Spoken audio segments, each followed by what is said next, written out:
केशव के घर कार्निस के ऊपर एक चिड़िया ने अंडे दिए थे। केशव और उसकी बहन श्यामा दोनों बड़े ध्यान से चिड़िया को वहां आते जाते देखा करते। सवेरे दोनों आंखें मलते कार्निस के सामने पहुंच जाते और चिड़िया दोनों को वहां बैठा पाते। उनको देखने में दोनों बच्चों को न मालूम क्या मजा मिलता। दूध और जलेबी की सुध भी न रहती थी। दोनों के दिल में तरह तरह के सवाल उठते। अंडे कितने बड़े होंगे, किस रंग के होंगे, कितने होंगे, क्या खाते होंगे, उनमें से बच्चे किस तरह निकल आएंगे, बच्चों के पैर कैसे निकलेंगे, घोंसला कैसा है। लेकिन इन बातों का जवाब देने वाला कोई नहीं। न अम्मा को घर के काम धंधों से फुर्सत थी और न बाबूजी को पढ़ने लिखने से।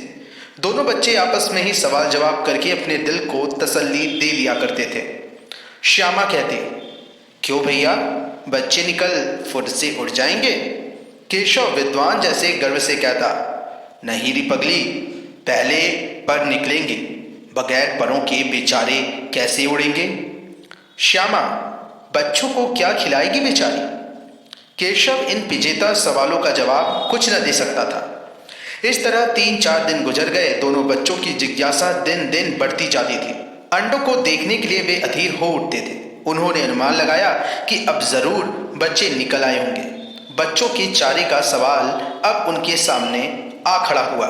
चिड़िया बेचारी इतना दाना कहाँ पाएगी कि सारे बच्चों का पेट भरे। गरीब बच्चे भूख के मारे चू चू करके मर जाएंगे। इस मुसीबत का अंदाजा करके दोनों घबरा उठे। दोनों ने फैसला किया कि कॉर्निस पर थोड़ा सा दाना रख दिया जाए। श्यामा खुश होकर बोली, तब तो चिड़ियों को चारे के लिए कहीं उड़कर न जाना पड़ेगा ना। केशव, नहीं, तब क्यों जाएगी। श्यामा, क्यों भैया, बच्चों को धूप न लगती होगी। केशव का ध्यान इस तकलीफ की तरफ न गया था। बोला, जरूर तकलीफ हो रही होगी, बेचारे प्यास के मारे तड़पते होंगे। ऊपर छाया भी तो कोई नहीं। आखिर यही फैसला हुआ कि घोंसले के ऊपर कपड़ों की छत बना देनी चाहिए। पानी की प्याली और थोड़े से चावल रख देने का प्रस्ताव भी स्वीकृत हो गया। दोनों बच्चे बड़े चाव से काम करने लगे। श्यामा की माँ आंख बचाकर मटके से चावल निकाल लाई। केशव ने पत्थर की प्याली का तेल चुपके से जमीन पर गिरा दिया और उसे खूब साफ करके उसमें पानी भरा। अब चांदनी के लिए कपड़ा कहाँ से आए। फिर ऊपर बगैर छड़ियों के कपड़ा ठहरेगा कैसे, और छड़ियां खड़ी होंगी कैसे। केशव बड़ी देर तक इसी उधेड़ बुन में रहा। आखिरकार उसने यह मुश्किल भी हल कर दी। श्यामा से बोला, जाकर कूड़ा फेंकने वाली टोकरी उठा लाओ। अम्मा जी को मत दिखाना। श्यामा, वह तो बीच से फटी हुई है, उसी से धूप न जाएगी। केशव ने झुंझलाकर कहा, तू टोकरी तो ला, मैं उसका सुराख बंद करने की कोई हिकमत निकालूंगा। श्यामा दौड़कर टोकरी उठा लाई। केशव ने उसके सुराख में थोड़ा सा कागज ठूस दिया और तब टोकरी को एक टहनी से टिकाकर बोला, देख, ऐसे ही घोंसले पर उसकी आड़ कर दूंगा, तब कैसे धूप जाएगी। श्यामा ने दिल में सोचा, भैया कितने चालाक हैं। गर्मी के दिन थे, बाबूजी दफ्तर गए हुए थे। अम्मा दोनों बच्चों को कमरे में सुलाकर खुद सो गई थी। लेकिन बच्चों की आंखों में आज नींद कहाँ। अम्मा जी को बहलाने के लिए दोनों दम रोके आंखें बंद किए और मौके का इंतजार कर रहे थे। जो ही मालूम हुआ कि अम्मा जी अच्छी तरह से सो गई हैं, दोनों चुपके से उठे और बहुत धीरे से दरवाजे की सिटकनी खोलकर बाहर निकल आए। अंडों की हिफाजत की तैयारियां होने लगी। केशव कमरे से एक स्टूल उठा लाया, लेकिन जब उससे काम न चला तो नहाने की चौकी लाकर स्टूल के नीचे रखी और डरते डरते स्टूल पर चढ़ा। श्यामा दोनों हाथ में स्टूल पकड़े हुए थी। स्टूल चारों टांगे बराबर न होने के कारण जिस तरफ ज्यादा दबाव पड़ा था, जरा सा हिल जाता था। उस वक्त केशव को कितनी तकलीफ उठानी पड़ती थी, यह उसी का दिल जानता था। दोनों हाथों से कार्निस पकड़ लेता और श्यामा को दबी आवाज से डांटता, अच्छी तरह पकड़, वरना उतर कर बहुत मारूंगा। मगर बेचारी श्यामा का दिल तो ऊपर कॉर्निस पर था। बार बार उसका ध्यान उधर चला जाता और हाथ ढीले पड़ जाते। केशव ने जो ही कॉर्निस पर हाथ रखा, दोनों चिड़ियां उड़ गईं। केशव ने देखा कॉर्निस पर थोड़े तिनके बिछे हुए हैं और उन पर 3 अंडे पड़े हैं। जैसे घोंसले उसने पेड़ों पर देखे थे, वैसा कोई घोंसला नहीं है। श्यामा ने नीचे से पूछा, क्या बच्चे हैं भैया। केशव, 3 अंडे हैं, अभी बच्चे नहीं निकले। श्यामा, जरा हमें दिखा दो भैया, कितने बड़े हैं। केशव, दिखा दूंगा, पहले जरा चिथड़े ले आ, नीचे बिछा दूं, बेचारे अंडे कितने बड़े हैं। श्यामा दौड़कर अपनी पुरानी धोती फाड़कर एक टुकड़ा लाई। केशव ने झुककर कपड़ा ले लिया और उसकी कई तह करके उससे एक गद्दी बनाई और उसके तिनकों पर बिछाकर तीनों अंडे धीरे धीरे उस पर रख दिए। श्यामा ने फिर कहा, हमको भी दिखा दो भैया। केशव, दिखा दूंगा, पहले जरा वह टोकरी तो दे दो, ऊपर छाया कर दूं।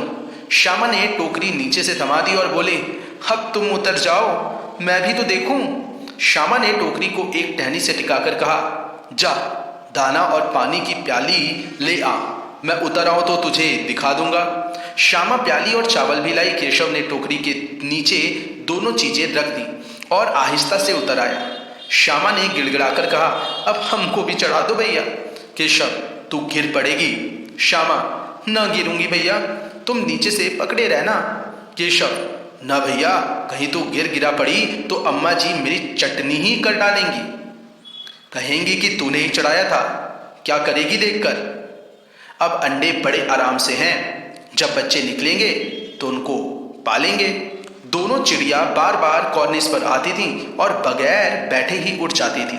केशव ने सोचा, हम लोगों के डर से नहीं बैठती। स्टूल उठाकर कमरे में रखाया, चौकी जहां की थी वहां रख दी। श्यामा ने आंखों में आंसू भरकर कहा, तुमने मुझे नहीं दिखाया, मैं अम्मा जी से कह दूंगी। केशव, अम्मा जी से कहेगी तो बहुत मारूंगा, कही देता हूं। श्यामा, तो तुमने मुझे दिखाया क्यों नहीं। केशव, और गिर पड़ती तो 4 सर न हो जाते। श्यामा, हो जाते, देख लेना, मैं कह दूंगी। इतने में कोठरी का दरवाजा खुला और मां ने धूप से आंखों को बचाते हुए कहा, अरे तुम दोनों बाहर कब निकल आए। मैंने कहा था ना कि दोपहर में न निकलना। किसने किवाड़ खोला। किवाड़ केशव ने खोला था, लेकिन श्यामा ने मां से यह बात नहीं कही। उसे डर लगा कि भैया पिट जाएंगे। केशव दिल में कांप रहा था कि कहीं श्यामा कह ना दे। अंडे न दिखाए थे, इससे अब उसको श्यामा पर विश्वास न था।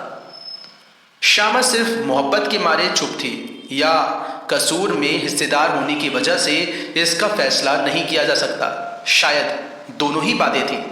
माँ ने दोनों को डांट डपट कर फिर कमरे में बंद कर दिया और आप धीरे धीरे उन्हें पंखा झलने माँ ने दोनों को डांट डपट कर फिर कमरे में बंद कर दिया और स्वयं धीरे धीरे उन्हें पंखा झलने लगी।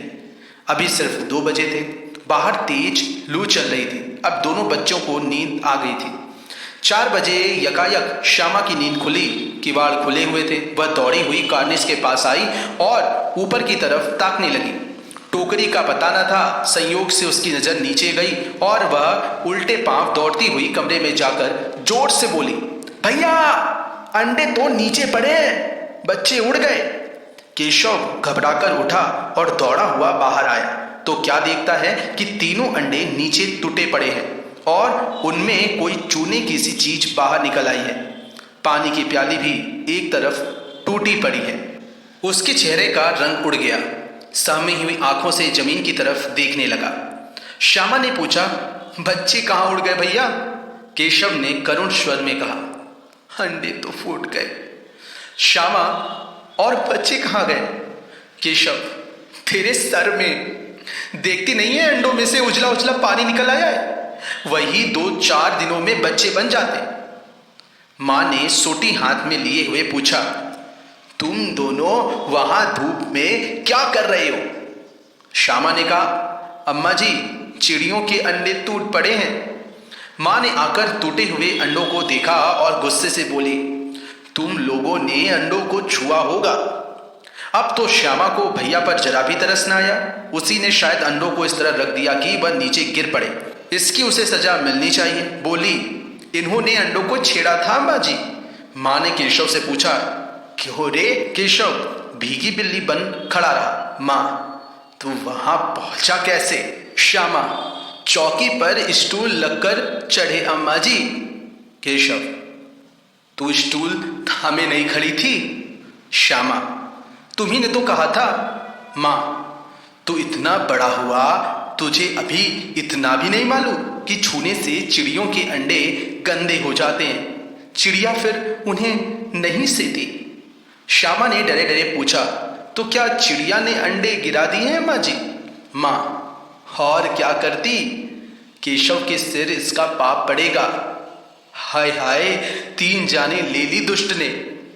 केशव रोनी सूरत बनाकर बोला, मैंने तो सिर्फ अंडों को गद्दी पर रख दिया था अम्मा जी। माँ को हंसी आ गई, मगर केशव को कई दिनों तक अपनी गलती पर अफसोस होता रहा। अंडों की हिफाजत करने के जोग में उसने उनका सत्यानाश कर डाला। इसे याद कर कर वह कभी कभी रो पड़ता था। दोनों चिड़िया वहां फिर न दिखाई दी।